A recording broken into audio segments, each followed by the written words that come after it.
masalahnya saudara-saudara, dan kenapa di seluruh tanah air, bukan hanya di Jakarta, saya kira semua memantau, di Sumatera, di bagian Jawa yang lain, di luar Jawa yang lain, ya, rakyat melakukan protes dan unjuk rasa. Tidak mungkin tidak ada sebabnya.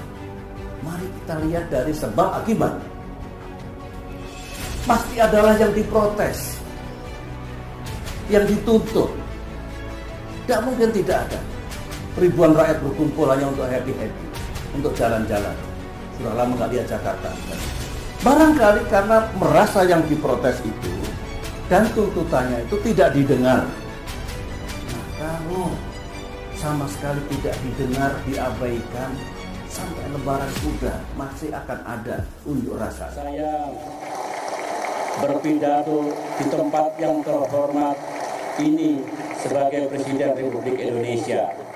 Walaupun ini adalah pidato yang ke-10, perasaan saya sebenarnya sama dengan sewaktu pertama kali berdiri di sini tahun 2005. Penuh semangat dan tekad untuk berbuat yang terbaik dan memberikan segalanya kepada bangsa dan negara. Politikus Partai Demokrat Raklan Nasidik mengeluhkan dengan penangkapan Ruslan Buton. Menurutnya, rezim saat ini sangat aneh. Hanya karena meminta mundur lalu ditangkap oleh pihak kepolisian. Padahal tidak ada gerakan massa yang masif untuk melengsarkan Jokowi dari istana. Cuma bicara minta Jokowi mundur kok dipidana. Padahal cuma bicara sendiri, tidak ada gerakan massa, ujar Raklan. Raklan membandingkan di era kepemimpinan Susilo Bambang Yudhoyono atau SBY, tidak ada satu orang yang ditangkap polisi hanya karena meminta mundur, sehingga penangkapan Ruslan Buton ia anggap aneh. Dulu ada demo berjilid-jilid dari 2007 hingga 2011 minta SBY diturunkan. Tidak ada yang sampai dipidana dan SBY terbukti tidak bisa dijatuhkan, kata Raklan. Ia ingat benar ada sekelompok massa melakukan unjuk rasa yang menyuarakan cabut mandat SBY, tapi itu hanya ditanggapi bijak oleh SBY sebagai bukti tidak ada aktivis yang ditangkap oleh polisi. Tak ada aktivis yang harus diteror apalagi dibui, ungkap Raklan. Oleh sebab itu, Raklan menilai pihak-pihak yang menyuarakan kritis mengenai pemerintahan ini untuk menjadi lebih baik tidak boleh mendapatkan hukuman pidana, karena yang dilakukan adalah bagian dari demokrasi. Berpendapat presiden perlu mundur atau diganti tidak boleh dipidana, apalagi bila kebebasan berpendapat itu disuarakan di mimbar akademis, pungkasnya. Sekaligus saya mengingatkan, era sekarang ini adalah era demokrasi, bukan era otoritarian. Saya tidak tahu apakah adik-adik wartawan pada penggal sejarah yang penting tahun 1998, 1999, tahun 2000 juga berada dalam pusaran nasional yang menandai terjadinya tonggak perubahan besar dari era otoritarian menuju era demokrasi. Dulu, kalau ada yang tidak mengalami atau terlibat langsung, baik untuk mengetahui sejarah kita sendiri. Jangan sampai kita tahu sejarah negara lain, Amerika Serikat, Tiongkok, Timur Tengah, dan lain-lain, tapi kita tidak mengetahui sejarah di negeri kita sendiri. Setiap orang memiliki hak politik, itu dijamin oleh konstitusi, untuk menyampaikan pandangannya, pikirannya, bahkan protes-protesnya. Dan dalam terminologi politik itu disebut unjuk rasa, asalkan sekali lagi tertib, damai, tidak melanggar aturan dan tidak merusak. Tetapi harus ingat, bagi siapapun, unjuk rasa itu bukan kejahatan politik. Unjuk rasa bukan kejahatan politik. unjuk rasa bagian dari demokrasi. Tetap asalkan tidak anarkis. 10 tahun saya jadi presiden, sebagian dari saudara mengikuti, bahkan kerap memberitakan, menyiarkan. Sepanjang 10 tahun unjuk rasa ada terus. Mulai dari yang kecil, menengah maupun yang besar. Dan setiap unjuk rasa, apalagi dilakukan di depan istana, selalu saya utus staf khusus saya, staf pribadi saya, tolong dicatat apa temanya, apa tuntutannya. Barangkali ada yang perlu kita jadikan masukan, umpan balik, dan pertimbangan untuk mengambil keputusan, menetapkan kebijakan, dan mengatasi masalah pada tingkat nasional. Saya tidak alergi dengan unjuk rasa. Saya buktikan dulu selama 10 tahun. Dan meskipun 10 tahun pemerintahan yang saya pimpin, ibaratnya tidak pernah sepi dari aksi-aksi unjuk rasa, pemerintahan kami tidak jatuh. Ekonomi tetap tumbuh. Saya masih bisa bekerja. Siapa bilang tidak bisa bekerja? Kalau tidak bisa bekerja, bagaimana ekonomi tumbuh? Dan lain-lain yang alhamdulillah telah kita capai dulu. Intelligence dulu juga tidak mudah melaporkan kepada saya sesuatu yang tidak akurat. Saya senang polisi dan jajaran aparat keamanan juga tidak main tangkap, apalagi main tembak. Tadi malam saya berbincang-bincang dengan Pak Yusuf Kalla. Kami generasi yang lebih tua ingat dulu peristiwa tahun 66 yang melibatkan mahasiswa Universitas Indonesia, tahun 1998 yang melibatkan mahasiswa Trisakti. Gara-gara main tembak terjadilah prahara maha besar yang mengubah jalannya sejarah di negeri kita ini. Kita harus pandai memetik pelajaran sejarah di masa silam.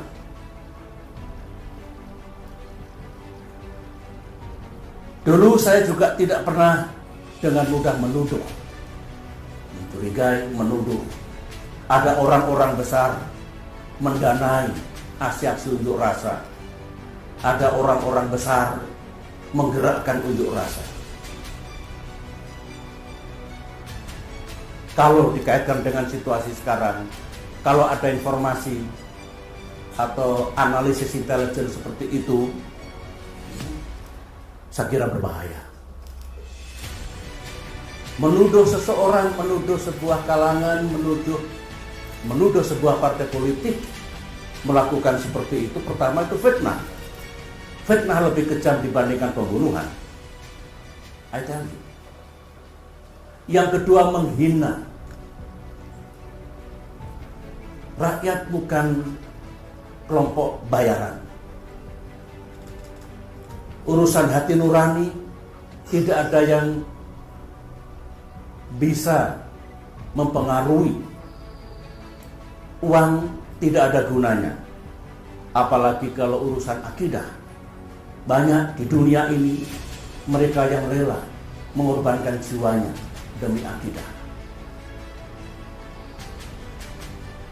Menfitnah orang yang dilaporkan itu, partai politik atau pihak-pihak yang dilaporkan itu atas nama analisis intelijen, sekaligus menghina.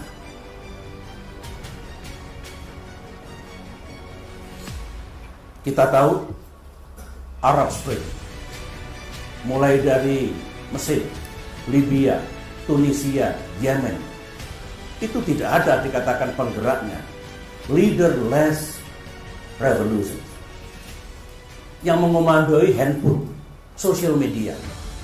Itulah era digital society, itulah era sekarang ini.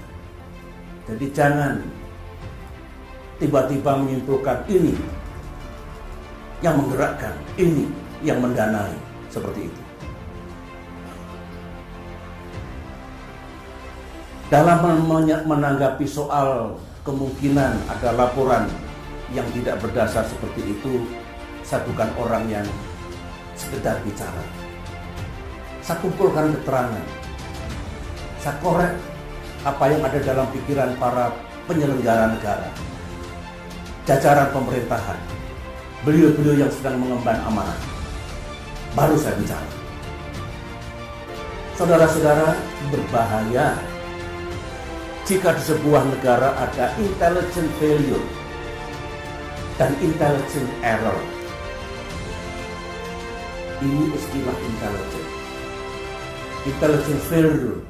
intelligence failure misalnya laporannya itu berlebihan atau kurang.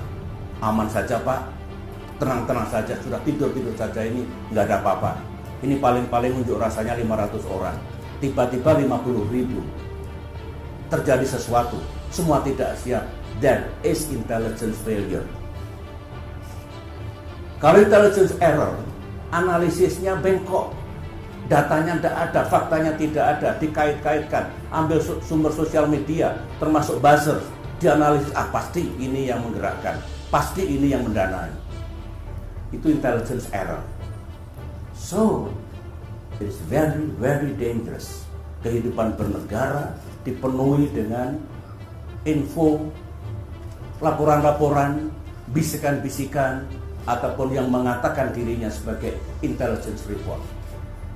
Kita ini sering gaduh, gerusa-gerusu, panik, dan bertindak reaktif tak menentu. Sibuk, tapi value-nya tidak ada. Kita sering tidak tidur untuk melakukan banyak hal, untuk atasi masalah. Ternyata masalah tidak bisa diatasi. Oleh karena itu, kami berpendapat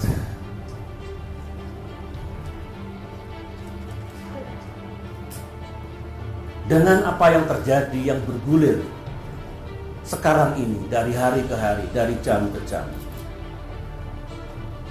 Saya pantau, saya dengarkan, saya analisis, saya punya insting dan naluri. Yang terpikir barangkali, yang dilaksanakan barangkali bagaimanapun unjuk rasa harus kita cegah. Harus kita gembosi, sekat, tutup di luar kota Jakarta. Jangan sampai ada yang masuk dari daerah-daerah, dari provinsi yang lain. Langkah-langkah itu boleh dikatakan tidak salah. Tidak salah dalam arti akan jauh lebih baik. Tidak perlu harus ada unjuk rasa, apalagi unjuk rasa yang besar, apalagi yang bisa anarkis, tetapi masalah selesai. Sepanjang masalah itu bisa diselesaikan, itu yang terbaik, nilainya 100, A+. Mari kita bertanya sekarang, sebenarnya apa masalah yang kita hadapi? Apa masalahnya saudara-saudara, dan kenapa di seluruh tanah air, bukan hanya di Jakarta, saya kira semua memantau, di Sumatera, di bagian Jawa yang lain, di luar Jawa yang lain, ya, rakyat melakukan protes dan unjuk rasa. Tidak mungkin tidak ada sebabnya. Mari kita lihat dari sebab akibat. Pasti adalah yang diprotes, yang dituntut. Tidak mungkin tidak ada. Ribuan rakyat berkumpul hanya untuk happy-happy, untuk jalan-jalan. Sudah lama nggak lihat Jakarta misalnya gitu. Barangkali karena merasa yang diprotes itu dan tuntutannya itu tidak didengar. Nah, kalau sama sekali tidak didengar, diabaikan, sampai lebaran kuda masih akan ada unjuk rasa. Ini pengalaman saya. 10 tahun memimpin dan banyak juga unjuk rasa. 5 tahun jadi menteri, Menko Polhukam juga saya dulu, banyak unjuk rasa. Mari kita bikin mudah urusan ini, jangan dipersulit. Mari kita kembali ke kuliah manajemen. dan metode pemecahan persoalan. Itu semester 1 yang kuliah di ilmu manajemen, ilmu kepemimpinan. Begini, Pak Ahok, Gubernur Jakarta Basuki Cahayapurnama, dianggap menistakan agama. Ayo kita kembali ke situ dulu. Penistaan agama itu secara hukum tidak boleh dan dilarang. Kembali ke sistem hukum kita, kembali ke KUHP kita. Di Indonesia sudah ada jurisprudensi, sudah ada presiden, sudah ada penegakan hukum di waktu yang lalu menyangkut urusan ini. Yang terbukti bersalah juga telah diberikan sanksi. Jadi, kalau ingin negara kita ini tidak terbakar oleh amarah para penuntut keadilan, jangan salah kutip, negara ini tidak terbakar oleh amarah para penuntut keadilan, berarti bola sekarang ada di penegak hukum, bukan di jalan-jalan raya, bukan di tangan Pak Jokowi, bukan di tangan para pemimpin organisasi massa Islam, bukan di Partai Demokrat, partai manapun. Bola sekarang ada di penegak hukum. Jutaan mata rakyat Indonesia memandang, mengikuti melalui media tradisional maupun melalui media sosial. Bahkan percakapan di lingkungan Polri, di lingkungan kejaksaan, di lingkungan pengadilan, para hakim, ataupun di jajaran pemerintahan di era keterbukaan dan di era digital society sekarang ini dengan cepat menyebar. Hati-hati, hati-hati.